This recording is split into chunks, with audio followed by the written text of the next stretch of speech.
Reproduction in organisms. This is the first chapter of biology of class 12th. ये class 12th की biology का first chapter है और बहुत इम्पॉर्टेंट चैप्टर है। ये बहुत इम्पॉर्टेंट चैप्टर है साइंस के स्टूडेंट्स के लिए, उन स्टूडेंट्स के लिए जो मेडिकल की फील्ड से कनेक्टेड हैं, मेडिकल की फील्ड से जुड़े हुए हैं। तो इस चैप्टर में आपको अभी तक मैंने जो जो बातें बताई वो पार्ट वाइज बताई हैं और 4 पार्ट्स इस चैप्टर के वीडियोस बन चुके हैं। ये पार्ट नंबर 5 है। इस पार्ट में आप असेक्सुअल रिप्रोडक्शन के बारे में पढ़ने जा रहे हैं। तो असेक्सुअल रिप्रोडक्शन क्या होता है, इसको डिटेल्ड में समझने की कोशिश करेंगे इस वीडियो में।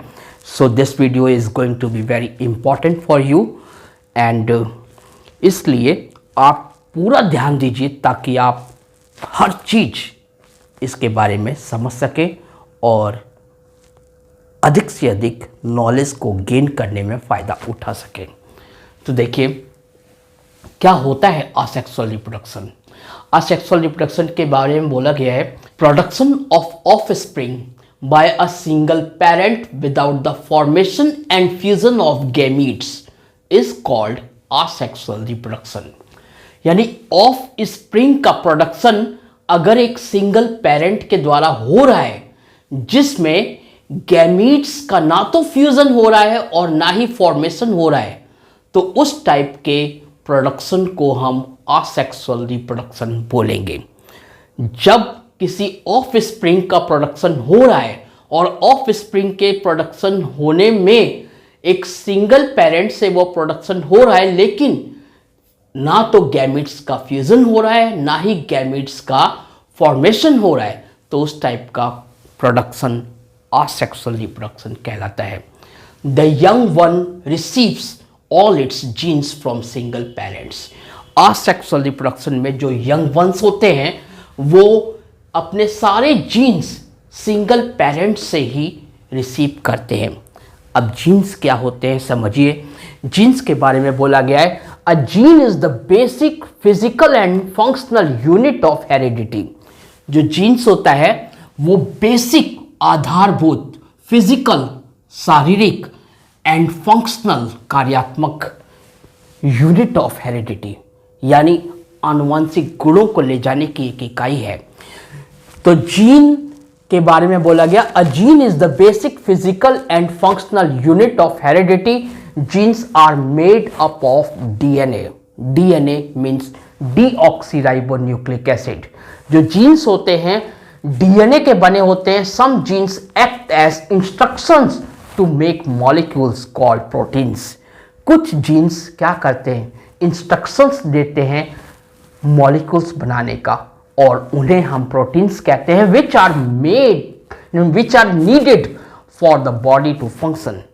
और ये जो प्रोटीन्स बनते हैं ये बॉडी के फंक्शन के लिए बहुत जरूरी होते हैं।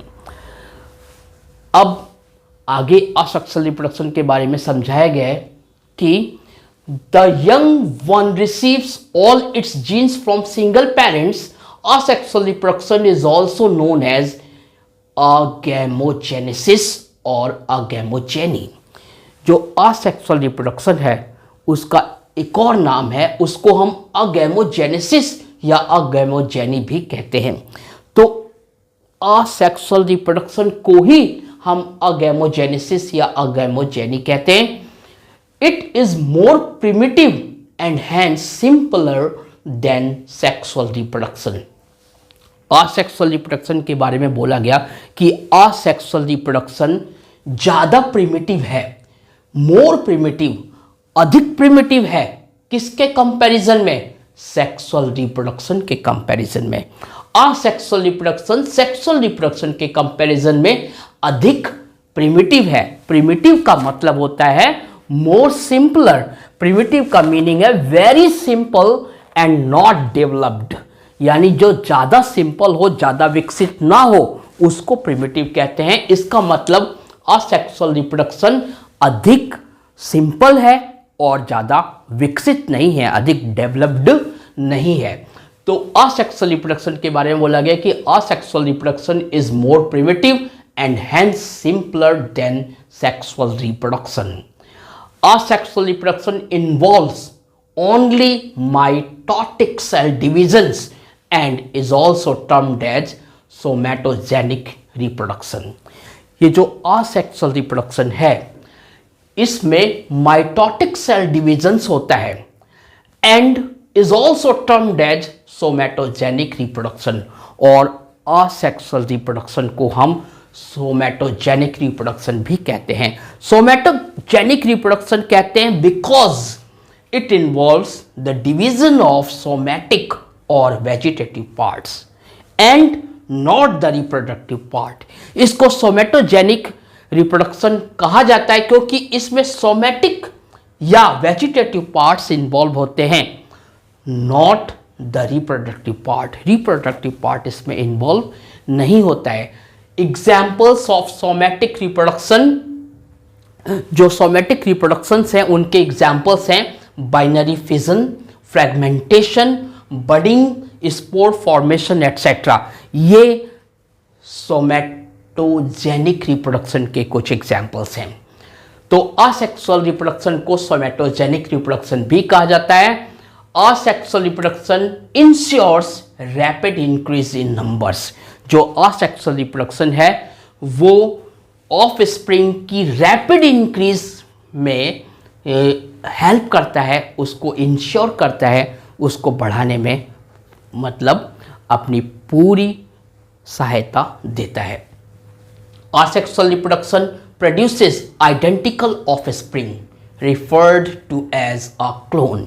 जो asexual reproduction है वो प्रोड्यूस करता है आइडेंटिकल ऑफस्प्रिंग को। आइडेंटिकल मतलब एकदम हूबहू पेरेंट की तरह, जैसे पेरेंट है बिल्कुल वैसे ही उनके ऑफस्प्रिंग भी होते हैं। तो asexual reproduction produces identical offspring referred to as a clone।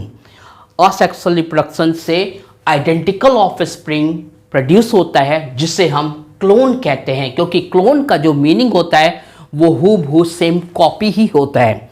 तो क्लोन का मतलब है एन एग्जैक्ट कार्बन कॉपी और copies of single genetic parent. जो सिंगल जेनेटिक पेरेंट की कॉपी है बिल्कुल वैसी कॉपी अगर ऑफस्प्रिंग है, यानी एक जैसी कार्बन कॉपी होती है। हम फोटोस्टेट कराने जाते हैं किसी ओरिजिनल पेपर का और उसकी कार्बन कॉपी निकालते हैं तो हमें बिल्कुल सेम कॉपी मिलती है, बस इंक का थोड़ा डिफरेंस हो जाता है लेकिन सेम चीज़ होती है। तो वैसे ही ये एकदम हूबहू कॉपी बनती है, इसीलिए इसको क्लोन्स का नाम दिया गया है। The only genetic variation arises as a result of random mutation among the members of a clone. जो क्लोन के मेंबर्स हैं, क्लोन के मेंबर्स के बीच में जो रैंडम म्यूटेशन होता है उस रैंडम म्यूटेशन से ही केवल जेनेटिक वेरिएशन उत्पन्न होता है, वरना कोई जेनेटिक वेरिएशन उत्पन्न नहीं होता। तो अब आप कहोगे ये जो रैंडम म्यूटेशन होता है ये क्या है? तो रैंडम म्यूटेशन का मतलब कि बाय चांस कोई म्यूटेशन हो गया। म्यूटेशन का यहाँ पे मीनिंग है a change in the basic structure of a living or developing thing, या फिर a change in the genetic structure of a living or developing thing। तो living और developing thing में कोई basic या फिर genetic उनके स्ट्रक्चर में कोई आधारभूत संरचनात्मक बदलाव आ जाए तो उसे हम म्यूटेशन कहते हैं। म्यूटेशन को हिंदी में समझिए, किसी सजीव या विकासशील वस्तु की मूल आनुवंशिक संरचना में जो परिवर्तन होता है उस परिवर्तन को म्यूटेशन कहा जाता है। तो ये म्यूटेशन कैसे आता है? ये म्यूटेशन आता है जो क्लोन्स होते हैं, क्लोन्स उनके कारण आता है। ये बोला गया है the only genetic variations arises as a result of random mutation among the members of a clone, यानी क्लोन के जो मेंबर्स हैं उनके बीच में जो रैंडम म्यूटेशन होता है उसी के कारण जेनेटिक वेरिएशंस उत्पन्न होता है, असेक्सुअल रिप्रोडक्शन में वरना नहीं होता। थस इस प्रकार हम असेक्सुअल रिप्रोडक्शन की एक ऐसी डेफिनेशन दे सकते हैं जिसे हम एग्ज़ाम में आराम से लिख सकते हैं और अच्छे मार्क्स गेन कर सकते हैं। तो असेक्सुअल रिप्रोडक्शन को डिफाइन करते हुए बोला गया है कि asexual reproduction is a kind of reproduction involving only one parent in which meiosis, जिसको हम meiosis बोलते हैं, in which meiosis, gamete production, fertilization or nuclear fusion, transfer of genetic material between two individuals and parthenogenesis does not occur. ये सारी चीज़ें asexual reproduction में नहीं होती, इसीलिए इनके बेस पे असेक्सुअल रिप्रोडक्शन की डेफिनेशन दी गई है।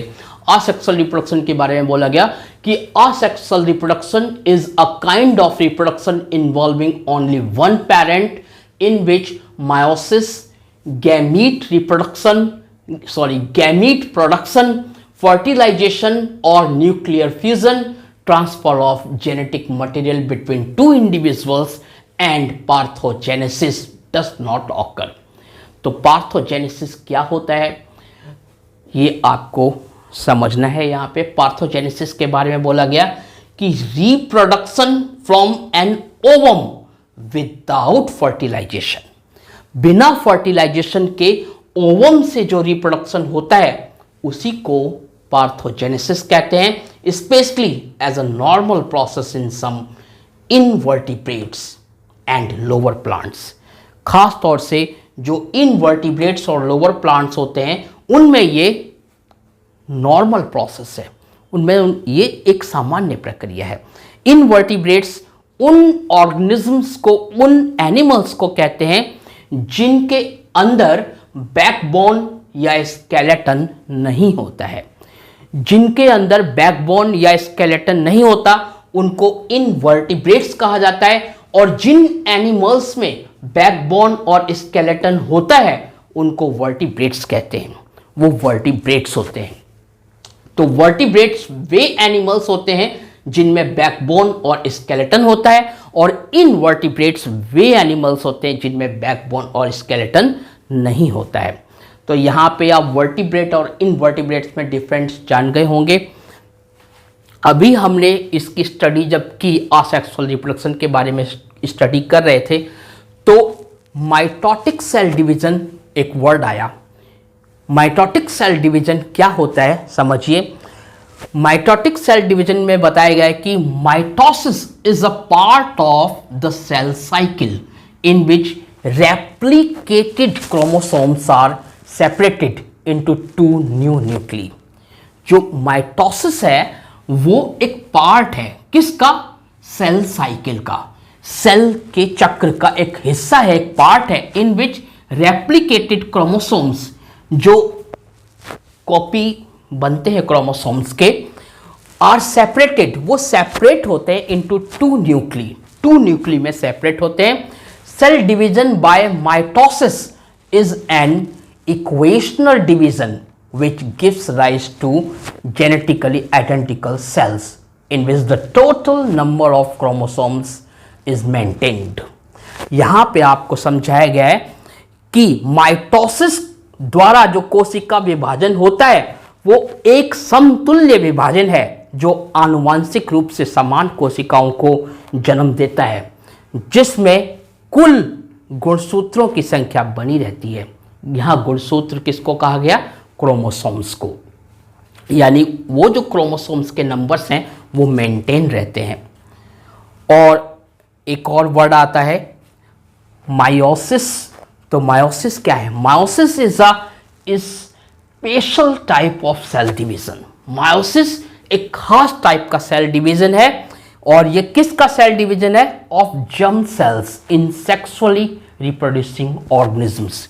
जो सेक्सुअली रिप्रोड्यूसिंग ऑर्गेनिजम्स हैं उनमें जर्म सेल्स का एक विशेष प्रकार का सेल डिवीजन है that produces the gametes, the sperm और एग सेल्स, जो गेमीट्स और स्पर्म या एग सेल्स प्रोड्यूस करते हैं।